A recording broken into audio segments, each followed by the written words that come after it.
Et donc, comme on vous parle. Bonjour et merci de nous retrouver dans votre programme Au fil de la pluie.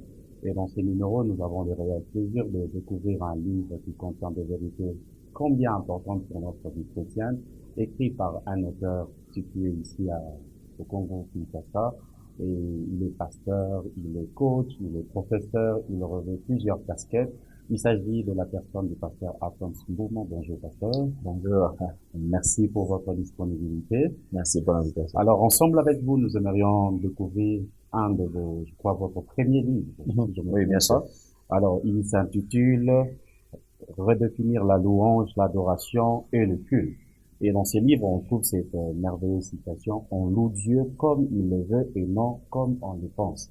Alors, pasteur Adams, en parcourant votre livre, nous aimerions proposer aussi aux téléspectateurs la possibilité de découvrir combien il est riche. Alors, la première question est celle de savoir de l'inspiration à la rédaction. Vous êtes parti d'où? Vous êtes parti d'une observation de ce qui se passe dans la société? Vous êtes parti d'une révélation reçue de Dieu par la voix audible ou bien d'une autre manière?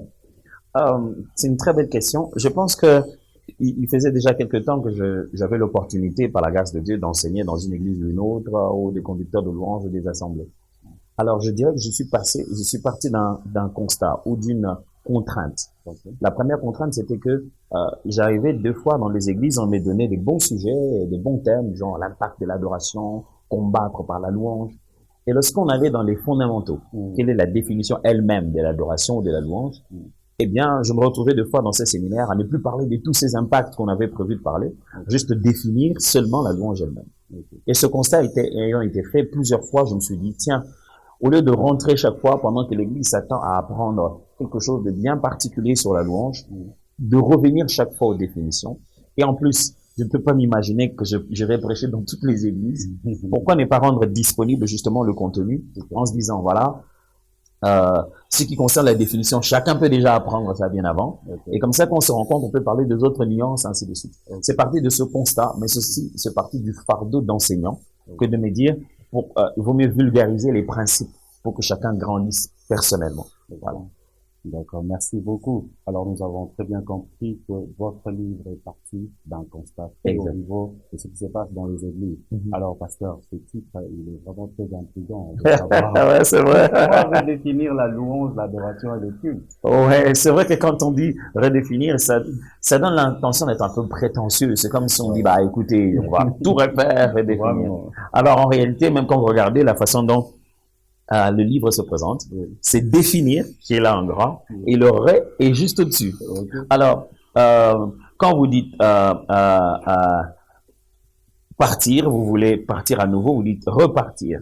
Ah, bon, façon de parler, quoi. Mais chaque fois que vous voulez dire une chose à nouveau, vous dites, vous utilisez ce préfixe re. Et redéfinir n'a pas d'idée de corriger des définitions. Ça veut simplement dire définir à nouveau. Le but, ce n'est pas mettez tout ça là, on va tout redéfinir. Non, non, c'est juste dire, si tu n'as pas entendu quelque chose clairement, ou bien tu as besoin de t'en souvenir, tu voudrais qu'on le fasse à nouveau, qu'on le refasse encore, qu'on le définisse. Si on a déjà défini l'adoration, redéfinition encore. C'est-à-dire, n'arrêtons pas, ne nous lassons pas de définir encore. Et le but ici, c'est définissons encore. Sans vouloir corriger quelqu'un. Mais disons les choses que nous connaissons déjà. Si quelqu'un s'est dit, quand on avait dit ça la première fois, j'avais pas tenu compte de cette nuance, gloire à Dieu. Là, il aura découvert quelque chose. Alors, si ça sert à redresser quelqu'un, gloire au Seigneur. Mais le but ici, c'est définissons à nouveau ces choses qu'on définit déjà. Voilà. Ok. Alors, en lisant l'introduction de votre livre, nous sommes tombés sur une vérité où vous dites, vous proposez des définitions avec des termes beaucoup plus simples. Exact. Alors, nous aimerions vous entendre redéfinir la louange, l'adoration, le culte. À l'origine, quand j'écrivais ce livre, je voulais faire 365 affirmations et approches sur la définition de la louange, de l'adoration. Et ma femme m'a dit 365, tu veux que ce soit comment? Et puis j'ai dit bon, ok, je vais réduire ça à 101. Quand j'ai fait les 101, ma femme m'a dit 101 et tu t'attends que les gens retiennent. Je dis bon, ok, je vais faire ça en 25, petit à petit, ça va aller. Alors, le but étant lequel? Le concept de louange, adoration et culte sont des concepts qui viennent de la Bible. C'est-à-dire, ça vient de Saintes Écritures, ça vient dans une culture dans laquelle Dieu s'est révélé. que nous utilisions aujourd'hui le mot adoration, louange, culte, ce sont des traductions. C'est-à-dire qu'on a essayé de les traduire, et ce mot-là, louange, adoration, culte, sont dans une autre culture. Par exemple, en français, on se permet, les francophones se permettent de dire « j'adore ça, j'adore cette nourriture, j'adore cette femme ». Or, en hébreu, le mot qu'on utilise pour adorer Dieu ne s'applique pas pour des êtres humains. Alors, vous voyez, nous les chrétiens, on aime bien résister et leur dire « non, non, non, on adore que Dieu, tu ne veux pas dire que tu adores ». Non, en réalité, parce que le mot en français lui-même, adorer en général signifie exprimer une très grande affection, beaucoup d'amour, ainsi de suite. Mais son originalité, sa pensée, lorsqu'on traduit cela de l'hébreu, le mot qui est là-bas vaut plus que ça. Il s'agit de se prosterner devant la personne qu'on considère comme créateur, comme Dieu, lui offrir tout son être, tout son amour. Alors, le but ici, pendant ce temps, dans ces livres, c'est de contourner ces différents angles de vue en partant de leur pensée originelle dans la Bible, sans toutefois se battre à épulcher des mots en grec, en hébreu. Je n'ai pas voulu faire cette étude-là, mais c'est juste donner plusieurs fois la même façon de parler. Alors, si je dois vous résumer tout cela, je vous résumerai cela encore en vous disant que l'adoration est une vie qui est vécue à l'image de Dieu, dans une relation d'amour qui s'exprime ponctuellement par des cultes, dont l'entrée commence par une gratitude de notre loi. Merci beaucoup, pasteur. Merci. Je crois que, chers téléspectateurs, vous êtes en train de découvrir cette mine d'or intitulée Redéfinir, écrite par le pasteur Tom Mbouma. Alors, le pasteur, vous parlez de mythes autour de l'adoration, de la louange et des cultes. Alors, en lisant votre livre, je me suis posé beaucoup de questions. Qu'est-ce que le pasteur sous-entend par mythe autour de ces trois concepts? On appelle un mythe, c'est simplement un concept qui est soit mal défini ou bien exagéré, positivement ou négativement. Allez, vous savez, quand on était jeunes, nos parents nous disaient toujours, je sais pas s'ils te disaient à toi aussi, hein, mais moi, on me disait tout le temps, si tu prends des oranges et que tu avales des grains, tu auras un arbre sur ta tête, tu vois, tu te souviens de ça? Alors donc, ouais, voilà, mais c'est faux, tu vois. Après, si tu t'aimais, tu dis, je vais me faire pousser un arbre sur la tête, on aura plein d'avalés et il y en aura jamais. Et lorsque une vérité a été exagérée dans la façon d'être présentée, ça crée une fausseté, ça crée un mythe, ça crée une chose qui semble être vraie, mais qui ne peut pas être palpée. On ne peut pas vivre ça. Alors, il s'est fait que dans la tentative de la façon de résumer des concepts bibliques, on a donné des définitions prêtes à porter, ou je vais dire des définitions prêtes à utiliser pour simplifier les choses, mais la simplification des choses a dépourvu le concept de leur complexité, de leur paradoxalité dont ils avaient besoin. En voulant simplifier les choses. Par exemple, aujourd'hui, quand on dit prier, c'est quoi? Prier, c'est parler avec Dieu. Intéressant. Mais c'est beaucoup plus large que ça, prier. Vous voyez? Mais on a voulu simplifier ça. En les simplifiant, on les a aussi fait perdre certaines nuances. Alors, en ayant tenté cela, soit on a exagéré ce que ça veut dire, soit alors on a réduit ce que ça veut dire. Et à l'intérieur, j'ai essayé de partager certains mythes. Par exemple, quand on dit que le mythe du sentiment ou le mythe de styles musicaux, on dit, bon, quand on joue un chant lent, c'est que c'est l'adoration. D'ailleurs, c'était notre prochaine question. Ah, en plus. Vous évoquez dans votre livre, je vais les citer, vous avez parlé de mythes de style, de musique, mythe du moment, mythe de parole, mythes, pardon, des paroles, des sensations, du lieu, de l'action, de la position et enfin des destinations. Alors, je sais que le temps nous a imparti un peu court, mais nous aimerions au moins avoir une idée sur chaque mythe. Oh, ok. Je sais que le mythe de style de musique. Ok, donc on va faire ceci. Toi, tu me dis un style, tu me dis un mythe et moi, je donne la définition. On y va. On commence par lequel? Mythe de style de musique. Mythe des styles de musique. Là-bas, il y a un mythe selon lequel louer ou adorer Dieu dépend de genre de musique que vous jouez. C'est-à-dire, lorsque vous jouez une musique langoureuse ou lente, c'est que c'est l'adoration. Quand la musique est vive et qu'elle est dansante, c'est que c'est la louange. Alors on dit, lancez-nous un peu une louange. On veut dire lancer une musique forte. Or, louange et adoration n'a rien à voir avec les rythmes de musique. On peut danser dans l'adoration et pleurer dans la louange. Le but, c'est le thème. Qu'est-ce qui est dit à l'intérieur? Je vous donne un exemple. Un chant comme Alléluia, Alléluia. Vous pensez qu'à l'église, on classerait ça comme quelle forme? Une manière de voir l'adoration. Adoration, n'est-ce pas? Ouais. Or, l'alléluia veut littéralement dire loué soit le Seigneur. On est en train de louer Dieu, mais ce cantique est lent.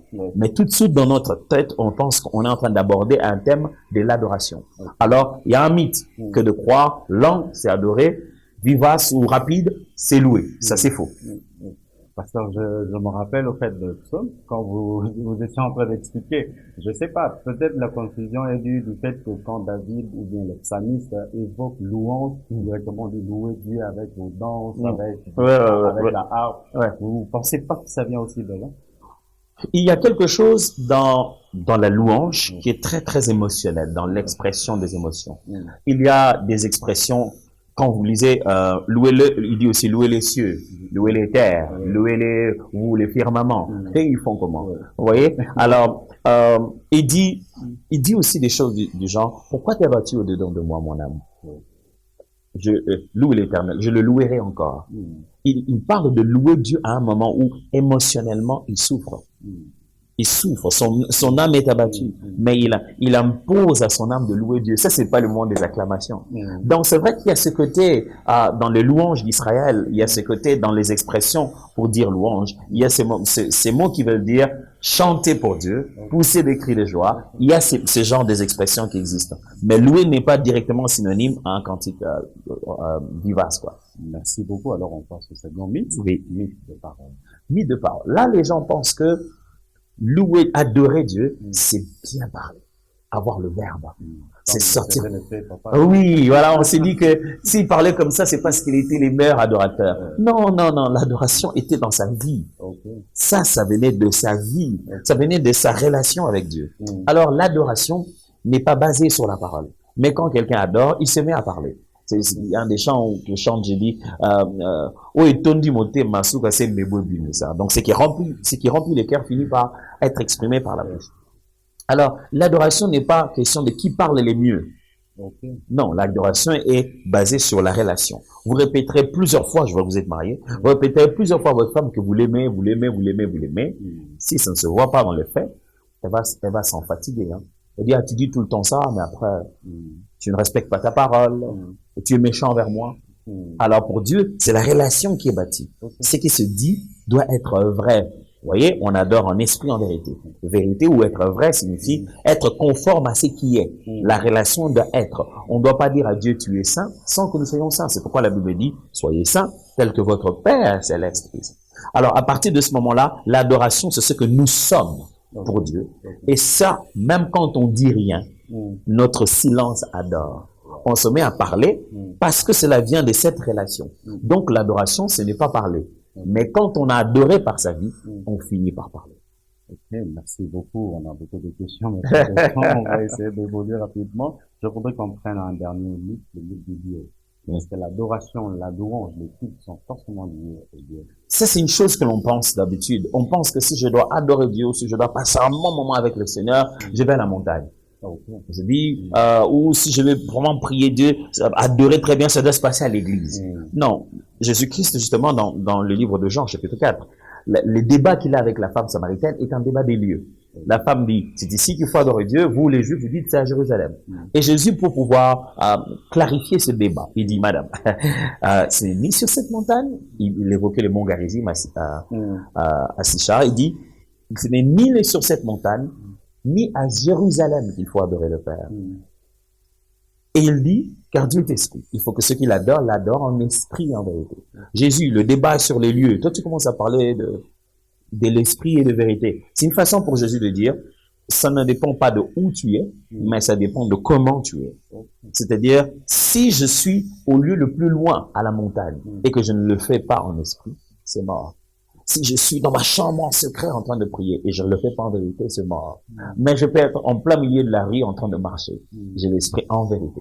J'adore le Père. Gloire à Dieu. Merci beaucoup. Alors, pasteur, il y a un dernier mythe que je voudrais sans problème. C'est le mythe de destination. Nous avons vu dans votre livre une explication. Alors, j'aimerais laisser le secrétaire de Alors, quand on parle de mythe de destination, c'est-à-dire Qui est le destinataire ou le consommateur de l'adoration? Quand nous adorons Dieu, ça c'est une chose que très souvent les conducteurs de louanges et les chants de l'église souffrent de ça.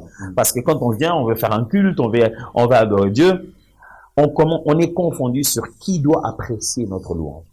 Qui doit dire que c'était bien? C'est lui la destination. Imaginez-vous que vous venez chez moi, et bon, moi j'étais pas là, j'arrive, et puis après vous me dites, vraiment, ton kitoyo qu'on a préparé aujourd'hui, c'était très bon. Je serais très étonné. Tu as mangé ça? Parce que c'était pas à toi qu'on a préparé ça. Alors c'est une question qu'on poserait quelquefois aussi à l'église. Il y a des gens qui se disent, bon, l'adoration d'aujourd'hui, c'était pas bien. Alors, des fois, on a envie de leur dire, tu as consommé ça? C'était pas toi qu'on adorait. Tu n'étais pas toi censé te sentir bien quand nous on adorait. On adorait Dieu. Le seul véritable arbitre pour dire j'ai aimé et je n'ai pas aimé, c'est Dieu. Il existe certes qu'on n'a pas pu participer, qu'on a ressenti de la distraction, mais Dieu peut être adoré dans un moment où toi tu as senti que c'était mou. C'était trop silencieux, la musique n'était pas bonne, mais Dieu a été glorifié. Alors à un moment donné, on a le mythe selon lequel c'est le pasteur qui doit ça. Oui, même le conducteur adore, il regarde les pasteurs, ou c'est la femme du pasteur, dès qu'elle la voit seulement qu'elle va s'asseoir, oh, c'est pas bien, c'est qu'on va nous gronder à la fin du culte. Donc le destinataire final est perdu. On ne sait pas, on adore qui finalement. Et c'est important de s'en souvenir. On adore Dieu, c'est lui le consommateur de nos louanges. Alors, pasteur, avant de passer à l'étape suivante, il y a une question qui me vient à l'esprit. J'ai vu ça aussi dans votre livre. Je rappelle que vous êtes à la fois conducteur de culte et formateur dans ce domaine. Alors, pasteur, est-il important de former les gens à la conduite de culte? Je pense que oui. Originalement, vous savez, moi, quand je suis allé faire mes premières études théologiques en Afrique du Sud, j'étais parti d'abord pour faire des études pastorales, et puis des études en leadership et tout ça. Après, je me suis retrouvé qu'il y avait une autre option qui ne m'était pas permis parce que j'étais pas des assemblées de cette université-là. Alors, on m'a donné une option de faire une formation justement en conduite de culte. C'est là que j'ai découvert combien c'était utile de former les conducteurs de culte. Vous savez, aujourd'hui, on a quelqu'un qui a un don, qui a cet appel, on l'envoie en théologie. Et puis demain, on se plaint pourquoi avant de commencer le culte, il lit d'abord un verset de Bible, il donne beaucoup d'explications. Mais c'est ce qu'on a fait de lui. Vous voyez, on a fait de lui un prédicateur qui bouillonne avec l'envie de prêcher. Mais ce n'est pas... je pense qu'il y a un cadre approprié, comme il en était pour le temps pour les Lévites, où on peut mettre les conducteurs de culte pour qu'ils apprennent mieux leur ministère, qu'ils comprennent très bien ce qu'ils doivent faire comme un ministère d'aide. Il est très, très important. Vous savez, un pasteur peut pas se passer à la chair, dire une chose, le pasteur après, l'église passe et corrige. Un chantre l'a chanté dans un cantique et s'est passé sous ses commentaires. Et il a perturbé toute la théologie de l'église. Alors, il est important que ces personnes, qui des fois, les pasteurs de l'église peuvent peut-être passer 3-4 fois le mois pour prêcher, mais sinon qu'un seul conducteur de louange, il peut être là tout le jour. Il peut être plus influent que le pasteur lui-même. Et il est important que de telles personnes, à qui l'on remet la responsabilité, je vais dire, indirectement, doctrinale de l'église, que ces personnes-là soient bien formées. Merci beaucoup, pasteur, parce qu'on comprend par là l'importance de ce temps de louange, d'adoration dans un culte collectif. Alors, il y a une question où vous parlez, vous expliquez, vous détaillez sur le culte. Vous évoquez le culte personnel, vous évoquez aussi le culte de l'assemblée avec tout le monde. Alors, nous aimerions vous entendre nous expliquer comment doit se passer le culte personnel, comment aussi doit se passer. Ça, c'est long tout ça. Mais je vais essayer de résumer. De manière plus brève. Oui, de manière assez brève. Le culte, quoi qu'il en soit, le culte commence d'abord individuellement. Souvenez-vous de Moïse. Moïse rencontre Dieu personnellement. Et quel est le défi? Dieu veut qu'il aille chercher un peuple pour venir l'adorer. Alors, on commence d'abord par un culte personnel, individuel. Après quoi vient un culte conjugal dans un contexte de couple, c'est-à-dire l'homme et la femme. Après quoi vient ce qu'on appelle le culte domestique ou familial. Familial d'abord pour dire membre de famille, domestique pour dire toute personne habitant sous votre toit. Ça peut être vos enfants ou pas, cousines ou cousins ou quoi. Et puis après vient ce qu'on appelle le culte collectif, où on va maintenant faire avec d'autres chrétiens, d'autres enfants de Dieu. Alors, chacun de ces cultes a, je veux dire, ses particularités. Par exemple, quand vous êtes dans un culte personnel, vous ne considérez pas la communion fraternelle comme une étape, parce que c'est vous êtes seul. Mais quand vous allez dans un culte collectif, la Bible donne des instructions comme ça. Saluez-vous, c'est saluer par un saint baiser ou c'est saluer, avoir ce contact horizontal, fait partie du culte. C'est seulement que pendant le culte, on peut pas se dire, ah ok, on se donne 20 minutes pour qu'on puisse se saluer. Ça va partir du temps. C'est pourquoi nos cultes aujourd'hui, c'est à la fin du culte qu'on laisse le temps aux uns aux autres de communier. Communier, ce n'est pas que le culte est fini et vous faites la communion fraternelle. Non. La communion fraternelle fait partie du culte. Vous ne devez pas prendre vos clics et vos claques et partir en vous disant, ah, moi, dans cette église-là, quand le culte finit, je pars directement. Vous manquez une étape du culte. Pourquoi? Parce que dans nos cultes, surtout dans les grandes églises, on n'a pas l'opportunité d'exercer conjointement les dons. Ce sont les quelques personnes qui sont programmées, qui passent devant et qui exercent des dons. Je peux avoir un message d'encouragement pour quelqu'un sans le savoir. Mais quand on se salue, ah, comment ça va, tu m'as l'air avec une mauvaise mine, ça va dans la famille, oui, ça va, mais je veux prier pour toi.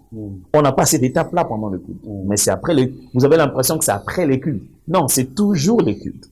Alors, chaque étape, quand je prie seul, quand je prie avec ma femme, quand je prie avec les enfants, on ne fait pas 1 heure, on ne prend pas le programme de l'église, on commence par rendre grâce à Dieu, on va demander pardon de nos péchés. Un culte domestique comme ça qui est fait à la fois des chrétiens et des païens, vous n'allez pas faire 1 heure, ils vont tous dormir. Vous n'allez pas essayer de lire un verset biblique aux enfants comme ça, leur expliquer l'eschatologie. Vous allez les perdre. Chaque nature de culte a ses petites nuances où on met plus d'accent ou pas. Mais il est important dans la vie d'un chrétien de vivre ces différentes formes de culte.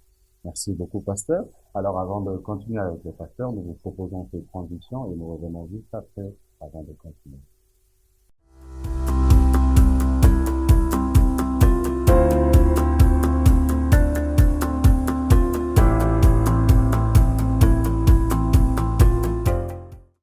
Merci de nous retrouver dans votre programme au fil de la plume. Alors, pasteur, nous allons poursuivre. Cette fois-ci, vous nous avez dit à l'introduction que ce livre nous propose 25 affirmations. Vous nous avez dit au départ, il y avait un projet de 365. Oui. Je me suis dit, ok, c'est-à-dire une affirmation par jour. C'était ça, généralement, ouais. Voilà. Alors, vous avez, dans ces livres, vous n'avez pris que 25. Alors, pour sélectionner dans cette émission, c'est 5, ça n'a pas été chose facile. Ouais, j'imagine bien. Voilà. Alors, nous allons vous proposer 5 affirmations que vous allez nous expliquer. Alors, la première, vous dites, ne priez pas après avoir tout fait, mais faites tout pour prier. C'est important. Ça part du culte personnel. Généralement, le culte personnel est toujours combattu en ce qui concerne le temps dans lequel vous devez le choisir pendant la journée. À quel moment passer mon culte personnel? Je parle pas de l'action de grâce, le fait de dire merci à Dieu le matin, ou le fait de dire merci à Dieu le soir. Je parle d'un moment M de la journée où on doit rester, se concentrer, adorer Dieu, méditer la parole, être nourri spirituellement et faire asseoir les vérités éternelles. C'est ce qu'on appelle le culte personnel. Alors on se dit, à quel moment je suis trop occupé, à quel moment je vais avoir. Alors, voilà ce que je donne comme conseil en matière de gestion de culte personnel, puisque le but serait de définir culte aussi. C'est dire ceci. Ne vous dites pas, voici mon programme, quand j'aurai fini, alors je prendrai du temps avec Dieu. Non, non, non. Ne vous mettez pas à prier après avoir tout fait. Plutôt, faites tout de votre mieux pour prier d'abord. Voilà. C'est-à-dire, ne finissez pas votre emploi du temps pour prendre du temps avec Dieu. Non, non, non. Faites de votre programme avec Dieu un élément de votre emploi du temps. Protégez-le. Vous savez, quand vous avez rendez-vous avec quelqu'un, vous faites tout pour partir. Vous préparez, vous vous lavez, vous allez là-bas. Vous faites tout pour être à temps. Alors, n'essayez pas de tout faire de votre vie et le peu qui vous restera, le donner à Dieu. Non. D'ailleurs, la consécration, toute forme de don que l'on fait à Dieu, a toujours revêtu le côté de priorité, de primauté. C'est-à-dire, on ne donne pas à Dieu seulement des offrandes ou des dîmes, on donne la première portion à Dieu. Alors, il est important que dans le programme de votre journée, Dieu ait son temps. Ne lui donnez pas les miettes, qu'il ait un temps connu. Il sait qu'à telle heure, je fais tout, j'arrête les causeries avec les amis. Vous savez, si vous devez partir à un rendez-vous, vous partez, même si vous avez des causeries. Ah, les gars, moi, je dois partir, hein. Ah, c'est quelque chose que Paul Yongishu, qui a son âme maintenant, faisait beaucoup. Des fois, il était en réunion avec des gens, et puis il disait, ah, j'ai rendez-vous. Désolé, hein, on va se voir plus tard. Quand il dit la rendez-vous, c'est l'heure d'aller prier. Et il va prier. Alors, faites tout de votre mieux pour prier. Ne faites pas tout de votre vie et après, pensez à aller prier. Non. Plutôt, dans votre vie, faites de tout votre mieux pour mettre la prière comme un rendez-vous important d'abord.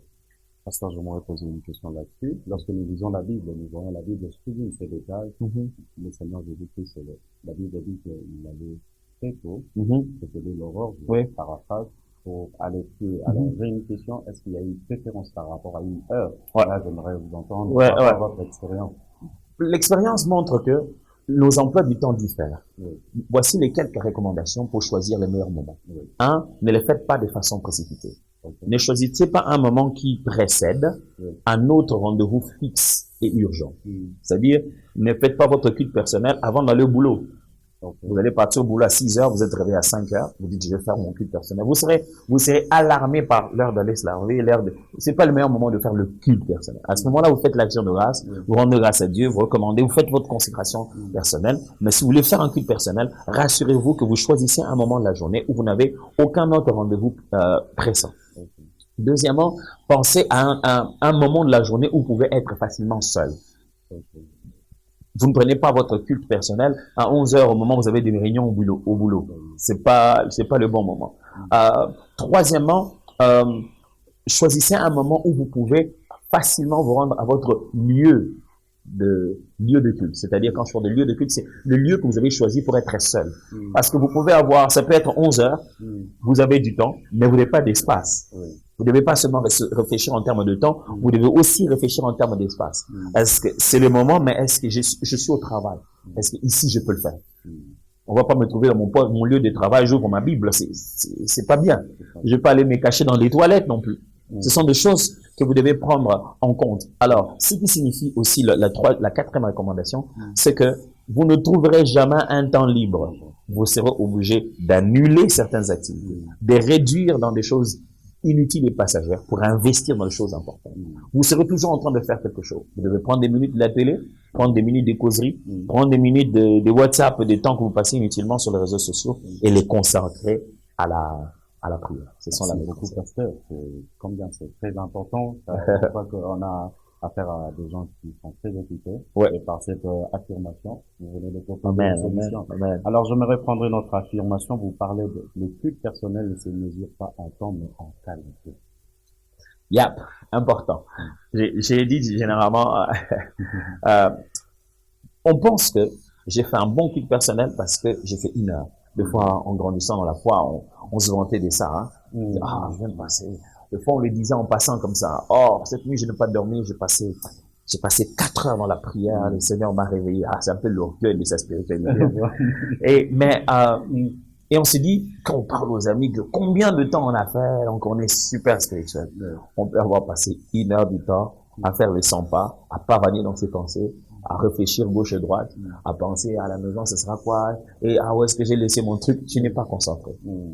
Avec Dieu, c'est ce moment où tout ton cœur, toute ton âme, toute ta force, ce moment-là, on le sait nous-mêmes, quand on est au culte, que là, je suis plongé. C'est ce moment-là qui compte. Tu peux faire 1 heure et passer par ce moment-là pendant que 2 minutes. Où tu sens vraiment que là, j'ai tout oublié autour de moi, je suis concentré devant le Seigneur. Donc en réalité, ça compte que 2 minutes.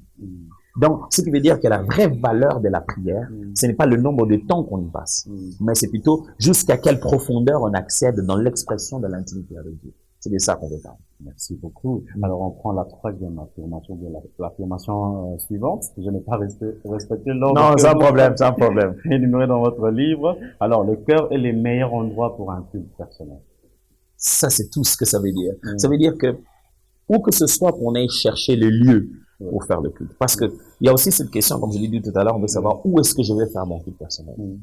Où que vous alliez. Si vous n'y allez pas de tout votre cœur, ça sert à rien. Je peux passer 5 minutes avant que tu n'entres dans mon bureau. Je me tourne vers Dieu, je dis, Seigneur, mon frère va entrer. Mes sentiments dans le cœur ne sont pas stables. Je suis énervé quand je vois. Je ne veux pas être. Je ne veux pas être superficiel. Je ne veux pas qu'on rie pendant qu'au fond de moi, je me sens mal. Donne-moi d'être authentique pendant 5 minutes. C'est sincère. Et je l'ai fait dans mon bureau. J'ai pas eu besoin d'aller en retraite pour ça. Je réglais une affaire aussi importante dans ma vie. Alors, où que l'on aille, si on n'y amène pas la totalité de son cœur, on est allé au mauvais endroit. Or, si on a son cœur totalement, même qu'on est dans le ventre du poisson, Dieu nous exauce. Amen. Gloire à Dieu. Je crois que ceux qui sont très unis. La gloire à Dieu, moi aussi, je suis béni. Alors, la quatrième affirmation, vous parlez de la louange dépend de savoir et non de sentir. Ah, important, hein? Parce que la foi chrétienne n'est pas basée sur l'expérience seulement. Allez, je ne veux pas vous embrouiller avec toutes les bases de la théologie, mais la foi chrétienne n'est pas basée seulement sur comment on expérimente les choses, mais ce que l'on sait. qui est Dieu. Nous ne sommes pas devenus enfants de Dieu parce que nous l'avons senti en nous. Nous sommes devenus enfants de Dieu parce que nous avons cru. Nous avons cru parce que nous avons su. Parce qu'il nous a été révélé, nous a été dit, nous a été montré que Christ est Seigneur. Celui, Dieu fait chair, le Fils de Dieu, le chemin, la vérité et la vie, on a cru en lui. Alors, on base notre louange, notre adoration, non pas parce qu'on ressent que Dieu est puissant, parce qu'on sait que Dieu est puissant. Pas parce qu'on ressent que Dieu est omniscient, mais parce qu'on sait que Dieu est omniscient. Donc, la louange ne dépend pas du ressenti, mais dépend de ce que l'on sait, de ce qui est connu. Jésus-Christ était très clair quand il est en train de parler au sujet de l'adoration. Il dit, vous adorez ce que vous ne connaissez pas. Nous adorons ce que nous connaissons. Regardez pas ce que vous ressentez, non, ce que vous ne connaissez pas. La révélation de Dieu est la base de toute adoration. Quand Dieu se révèle à nous, il veut qu'on connaisse qui il est. Il dit, c'est alors que vous saurez que je suis le Seigneur. Savoir qui il est. Quand il se révèle à nous, la première des choses, c'est cette réalisation. On est expérimenté ça comme une sensation ou pas. Mais c'est cette illumination dans notre esprit, on se rend compte que, oh, non, Dieu existe. Donc, on ne veut pas baser notre louange en disant, aujourd'hui, je me sens bien, je loue Dieu. Non. Même quand je ne me sens pas bien, il mérite la louange. Même quand je n'ai pas d'argent, il est riche. Omniscient, il est omnipotent, il a tous les moyens.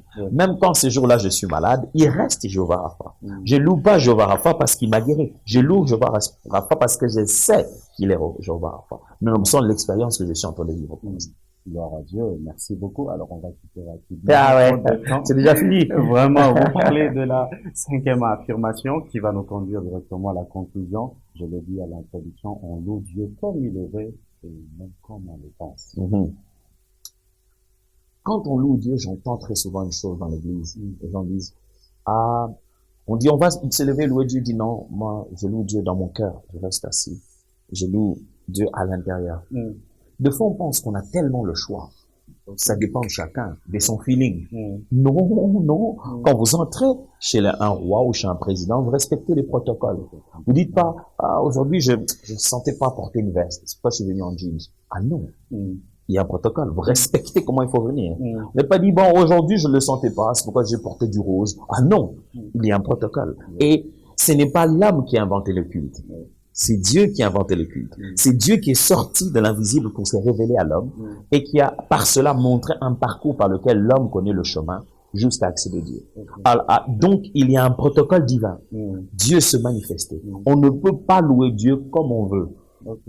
On doit le louer comme lui le veut, comme lui, il a établi le principe. Il le sait, il a dit, voici comment ça me plaît.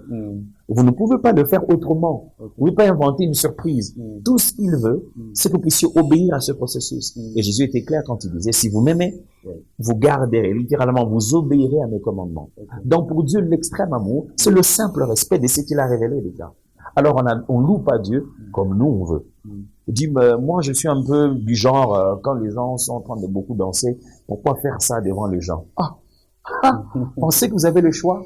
Dieu est digne de louange. J'aimerais même exagérer en disant, il est digne de notre ridicule. Regardez comment David devient. David devient carrément ridicule devant les gens, mais Dieu est digne de ce qu'un si grand personnage devienne rien devant les gens, parce qu'il veut montrer que quelqu'un d'autre est plus grand que lui. Est-ce que le protocole humain n'imposait pas à un roi de ne pas faire de telles choses, mais les protocoles divins lui imposaient de louer Dieu comme Dieu le mérite. Amen. Amen. Alors vous avez découvert vous-même ces caches dans cette mine d'or intitulée Redéfinir la louange, l'adoration, le culte. Pasteur, merci beaucoup. Merci à vous. Ensemble avec vous, on a découvert. Ouais. C'est livré merveilleux. Nous vous fixons rendez-vous au prochain numéro. Nous remercions l'équipe de la réalisation, la programmation ainsi que la coordination. Pasteur, nous serons ravis de vous retrouver prochainement et nous te laissons d'inspirer. Amen, bien sûr. Pour très bientôt. Merci beaucoup. À la prochaine. Que Dieu vous bénisse.